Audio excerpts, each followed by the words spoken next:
मित्रों, आज अपन हिंदी के अंदर दूसरे पाठ का तीसरा भाग पढ़ रहे हैं। पहले अपन ने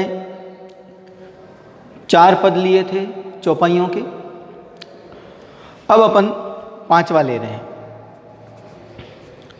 कुछ शब्दार्थ मैंने बोर्ड पे लिखे हैं, आप भी अपने पास में पेंसिल रखें और कोई विशेष शब्द हो तो उसके ऊपर ही उसका अर्थ लिख दें, ताकि आपको पूरी पंक्ति का अर्थ समझने में सहूलियत होगी। रामायण के पद हैं तो गाकर ही बोलेंगे, आप भी इसी तरह बोलना कि तुम तो कालू हाक जनु लावा, बार बार मोहि लागी बुलावा। सुनत लखन के वचन कठोरा, परसु सुधारी धरेउ कर घोरा। अब जन देई दोष मोहिन लोगु, कटुबादी बालक बद जोगु। बाल बिलो की बहुत में बाँचा, अब यहु मर निहार बासाचा। कौशिक कहा क्षमीय अपराधु, बाल दोष गुण गन ही न साधु। खर कुठार में अकरुण कोही, आगे अपराधी गुरु द्रोही। उतर देत छोड़ऊ बिन मारे, केवल कौशिक शील तुम्हारे। नत अहि काटि कुठार कठोरे, गुरहि उरिन होते श्रम थोरे। गादि सुनु कह हृदय हंसी, मुनि हरि हरि सूझ। अयमय खांडन ऊखमय, अजहु न बूझ अबूझ। तुलसीदास जी वर्णन करते हुए कहते हैं, लक्ष्मण परशुराम संवाद के अंतर्गत परशुराम जी बड़े क्रोधित हो रहे हैं और लक्ष्मण उनको और अधिक क्रोधित कर रहा है व्यंग्य बाणों से। वो कहता है, जो वो बार बार कुठार दिखाने लगे ना परशुराम जी, तो वो कहने लगे कि तुम तो कालु हाक जनु लावा। आप तो ऐसा लग रहा है जैसे मेरे काल को बुला रहे हो। काल यानी मृत्यु है, मेरी मृत्यु का आह्वान कर रहे हो, ऐसा ही दिखाई पड़ता है। बार बार मोहि लागी बुलावा, बार बार आप मेरी तरफ संबोधन करके कहते हैं कि मैं तुझे मार दूंगा, मैं ऐसा कर दूंगा। आप तो मेरे काल को बुला रहे हैं। सुनत लखन के वचन कठोरा, इतने लक्ष्मण के कठोर वचन सुन करके परशु सुधारी धरेउ घन कर घोरा। वो भयंकर परशु अपने हाथ के अंदर लिया है और सुधारी यानी तान दिया। अपने हाथ में लेकर के वो भयंकर जो परशु है, जो कुलाड़ी है, वो लक्ष्मण की तरफ तान दी। अब जन देई दोष मोहि लोगु, और तान करके उन्होंने कहा कि हे लोगों, अब मुझे कोई दोष मत देना कि मैं इसको मारने जा रहा हूं। अब जनी यानी कोई व्यक्ति, कोई व्यक्ति मुझे दे यानी देना, दोष यानी दोष है, मेरे को कोई दोष मत देना। कटुवादी बाल को बद जोगु। कटुवादी यानी कड़वा बोलने वाला है, ये बहुत ही कर्कश बोल रहा है, क्रोधित करने वाली बातें बोल रहा है। बद जोगु यानी ये मारने लायक है। ये लड़का मेरे को अभी समझ नहीं रहा है, ये लड़का तो मारने लायक है, क्योंकि बड़ा कड़वा बोलता है, बहुत ही बुरा बोलता है। इसलिए अगर मैं मार देता हूं तो मुझे कोई दोष मत देना, क्योंकि अब पानी जो है सिर से ऊपर जा रहा है। बाल बिलो की बहुत मैं बाँचा, कि मैंने बिला की, वैसे बिलो की का मतलब होता है देखना, लेकिन यहाँ देखने से मतलब समझना। मैं तुझे बालक समझ करके बहुत में बाँचा यानी बचाया, बहुत बार बचा दिया है। तुमने मुझे कुछ का कुछ कहा, लेकिन बालक समझ करके मैंने तुझे कुछ नहीं कहा है, मैंने तुझे बहुत बार बचा दिया है। अब यही मर निरहार बहा साचा, लेकिन अब तो ये भा यानी वास्तव में, जोर देने के लिए भा आया कि ये वास्तव में तो मारने लायक ही है, हैं? यह अब यहू मरनिहार भा साचा, जिस ढंग से मेरे से वाद विवाद कर रहा है उस ढंग से तो वास्तव में ये मारने लायक है। कौशिक कहा क्षमियो अपराधी। अब जब इतनी लक्ष्मण और परशुराम के बीच में संवाद हुआ तब विश्वामित्र ने उन्हें कहा, कौशिक विश्वामित्र के लिए आया है शब्द, क्षमीय अपराधो, क्षमीय यानी क्षमा करो, अपराधो यानी इसका अपराध। हे गुरुदेव आप इस लक्ष्मण का अपराध क्षमा करो। बाल दोष गुण गण ही न साधु, कि बच्चों के जो दोष होते हैं, गलती होती है, उसके साधु लोग उसको कुछ गिनते ही नहीं है। बच्चों की गलती को माफ करते हैं, वो मासूम है, वो समझते नहीं है। इसलिए कोई भी साधु व्यक्ति जो होता है वो बच्चों की गलती को माफ कर देता है, इसलिए आप भी इसको क्षमा करो। खर कुठार में अकुरन कोई, आगे अपराधी गुरु द्रोही। अब वापस परशुराम ने कहा कि ये तो खर कुठार, परशुराम जी ने कहा कि मेरे हाथ में ये कुलाड़ी है और ये अकरुण है। अकरुण कहता हूं निर्दयी, जिसके अंदर अकरुण, जिसके अंदर करुणा नहीं हो। ये कुलाड़ी मेरी अगुण है और मैं भी बहुत क्रोधी स्वभाव का हूँ, कोई यानी क्रोधी हूँ। आगे अपराधी गुरुद्रोही, और आगे मेरे गुरु का अपराधी ही खड़ा है। तो मैं इसको मार दूंगा। उत्तर देत छोड़ू बिन मारे, केवल कौशिकशील तुम्हारे। ये मेरे को उत्तर पे उत्तर देता जा रहा है, कुछ का कुछ बोलता जा रहा है। उत्तर देत छोड़े वो बिन मारे, ये मुझे कुछ व कुछ कहता है तो मैं इसको बिना मारे छोड़ूंगा नहीं। केवल कौशिकशील तुम्हारे, लेकिन आप बैठे थे इसीलिए तो हे कौशिक, हे विश्वामित्र जी, मैं इसीलिए इसको माफ कर रहा हूँ, इसको छोड़ रहा हूँ। आपकी विनम्रता के कारण इसको केवल छोड़ रहा हूँ, बाकी तो इसको मेरे हाथ में ये फरसा भी है, ये कुठार है, ये बड़ा निर्दयी है और मैं क्रोधी भी हूँ और मेरे सामने दुश्मन खड़ा है।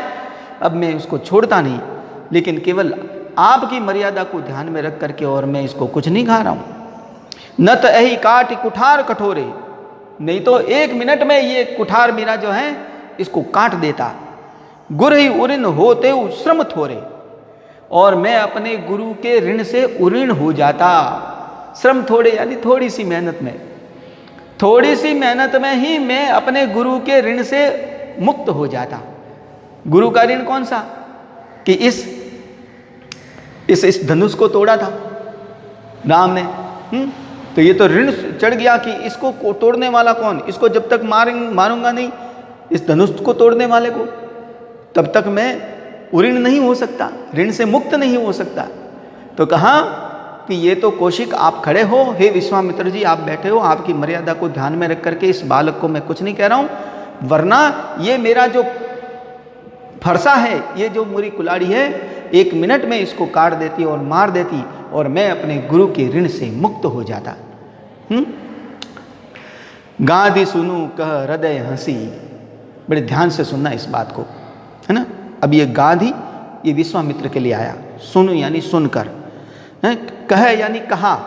देखो मुंह से ये कहते नहीं है, हृदय अंग हंसी, हृदय के अंदर ही अंदर हंसने लगे। कई बार अपन किसी का मजाक उड़ाने के लिए मन ही मन प्रसन्न नहीं होते कि कैसी बात कर रहे हैं ये। वैसे ही जब परशुराम जी इस लक्ष्मण को साधारण बालक समझ करके और उसे कुछ का कुछ कहने लगे, तब विश्वामित्र मन ही मन मुस्कुराने लगे। मुनि ही हरि अरि सूझ, और वो मन के अंदर क्या सोचने लगे कि इस मुनि को केवल हरा ही हरा सूझ रहा है। यानी ये हरा ही हरा सूझना अर्थात लक्ष्मण को साधारण बालक समझना, कि लक्ष्मण को एक साधारण बालक ही समझ रहे हैं, ये हरा ही हरा सूझ रहा है, इनको साधारण ये बातें समझ लग रही है। अयमय खांड, अयमय कहते हैं लोहे से बना हुआ, खांड यानी खांडा, वही हथियार है ना, तीखा फरसा, कुलाड़ी कह सकते हैं। कि ये लक्ष्मण जो है वो अयमय खांड है, यानी लोहे से बनाए वज्र के समान है। न ऊखमय, ऊख कहते हैं गन्ना, ये कोई गन्ने से बने हुई खांड नहीं है, अर्थात ये कोई कमजोर लोग नहीं हैं, ये कोई ऊखमय नहीं है, ये वो खांडे हैं जो लोहे से बने हुए वज्र के समान ये लक्ष्मण हैं। लेकिन इस बात को विश्वामित्र जी समझ नहीं रहे, अजो न बूझ अबूझ, लेकिन इस बात को वो समझ नहीं रहे, जो चीज समझनी चाहिए वो नहीं समझ रहे। ये बात अपने मन में ही विश्वामित्र जी सोचने लगे। जब विश्वामित्र साधारण बालक समझ करके और उसको मारने की तैयारी करते हैं, तो विश्वामित्र उनका एक मजाक उड़ाते हैं, व्यंग्य करते हैं मन ही मन। आगे क्या कहा, अगला पद अपन लेते हैं। कहे लखन मुनिशील तुम्हारा, को नहीं जान विदित संसारा। माता पिता ही उरिन भयनी के, गुरु ऋण रहा सोच बड़ जी के। सो जनु हमरे ही माथे काढ़ा, दिन चली गए ब्याज बड़ बाड़ा। अब आनिय व्यवहरिया बोली, तुरत देऊ में थैली खोली। सुनि कटु बचन कुठार सुधारा, हाय हाय सब सभा पुकारा। भृगुबर परसु देखा बहु मोही, विप्र विचारी बचौ नृपद्रोही। मिले न कबहु सुभट रन गाढ़े, द्विज देवता घर ही के बाड़े। अनुचित कही सब लोग पुकारे, रघुपति शयन ही लखनु निवारे। लखन उतर आहुति सरिस, भृगुबर कोप कृशानु। बढ़त देखि जल सम वचन, बोले रघुकुल भान। दोनों के बीच संवाद चल रहा है। अब लक्ष्मण वापस, लक्ष्मण तो आक्रामक नहीं है, चेहरे से बड़े सरल भाव से ही वो बोल रहे हैं, लेकिन अंदर ही अंदर उनको ऐसी चोट करते हैं कि उनका क्रोध जो है और अधिक बढ़ता जाता है। तो क्या कहते हैं, कहो लखन, लखन ने कहा, लक्ष्मण ने कहा, मुनिशील तुम्हारा, शील यानी चरित्र, कि तुम्हारे चरित्र को कौन नहीं जानता, कौन नहीं जानत, कौन नहीं जानता है। विदित संसारा, सारा संसार जानता है। विदित यानी जानना, है? कि तुम्हारे चरित्र को कौन नहीं जानता। तुम्हारे चरित्र को तो सारा जग जानता है कि आप कैसे स्वभाव के हैं। माता पिता ही उऋण भयनी के, माता पिता के ऋण से तो उऋण हो गए हो, तुम मुक्त हो गए हो, हैं? सहस्त्रबाहु को मारा, हालांकि उनके पिता की ये जलदग्नि की ये इच्छा नहीं थी, है ना, लेकिन फिर भी उन्होंने सीधे जा करके और उसको मार दिया था, क्योंकि उन्होंने कामधेनु गाय छीन करके वो लेके गया था सहस्त्रबाहु। तो कहा कि तुम माता पिता के ऋण से तो उऋण हो गए, गुरु ऋण रहा सोच बड़े जी के। अब गुरु के ऋण के बारे में बड़े चिंतित हैं, सोचो यानी सोचने लगे हो, हैं? जी के यानी हृदय में। अब गुरु के ऋण के बारे में हृदय में सोचने लगे हो। सो जनो हमरे ही माथे काढ़ा, और उस ऋण को तुम मेरे को मार करके उतारना चाहते हो, मेरे सिर पर डालना चाहते हो। दिन चली गए ब्याज बड़ बाड़ा, शायद तुम्हारा जो गुरु का ऋण चढ़ा है उसमें और अधिक ब्याज चढ़ गया होगा। दिन चली गए ब्याज बड़ बाढ़ा, बहुत दिन हो गए हैं, शायद तुम्हारा ब्याज बढ़ गया होगा। अब आनी व्यवहारिया बोली, व्यवहारिया कहते हैं हिसाब किताब करने वाला, मुनिम जी अकाउंटेंट। ऐसा करो, किसी हिसाब किताब करने वाले को बुला लो, तुरंत देऊ मैं थैली खोली, और मैं तुरंत जितना भी तुम्हारा ऋण है मैं अपनी थैली झोली खोल करके और तुम्हें दे दूंगा। सुनी कटु वचन कुठार सुधारा, जब बड़ी बात कह दी तो और अधिक क्रोधित हो गए परशुराम जी, और उन्होंने कुलाड़ी तो जैसे बस मारने ही वाले थे क्रोध के अंदर, लेकिन उसी समय हाय हाय सब सभा पुकारा। लेकिन सभी जो सभासद बैठे हुए थे, जो दूसरे राजा आए हुए बैठे थे स्वयंवर में, वे सब हाय हाय हाय हाय, अरे अरे अरे अरे, ऐसा नहीं ऐसा नहीं कह करके पुकारने लगे। भृगुबर परसु दिखाऊ मोही, विप्र विचारु बचो नृप द्रोही। और अधिक गुस्सा करने के लिए अब ये लक्ष्मण कहने लगे, हे भृगुबर, भृगुवंश के पुत्र, परसों दिखाऊं मोही, तुम मुझे कुलाड़ी दिखाते हो। विप्र विचारी, ब्राह्मण समझ करके, हैं, बचो नृप दोरी, तुम्हें बचा रहा हूं हे राजद्रोही, हे राजाओं के दुश्मन, मैं तो तुम्हें ब्राह्मण समझ करके छोड़ रहा हूं, नहीं तो मैं तो तुम्हें कभी का मार देता। लक्ष्मण और अधिक छेड़ते हैं परशुराम जी को। मिले न कबो सुबट रन गाड़े, लक्ष्मण ने कहा कि कभी तुमको, सुबट कहते हैं वीर योद्धा, है ना, रण यानी युद्ध में, गाड़े यानी मजबूत पराक्रमी, तुमको कोई वीर पराक्रमी अभी तक नहीं मिला है। मिले न कबहू, मिले नहीं कभी, सुबट रन गाड़े, बड़े पराक्रमी और वीर पुरुष मिले नहीं है कभी।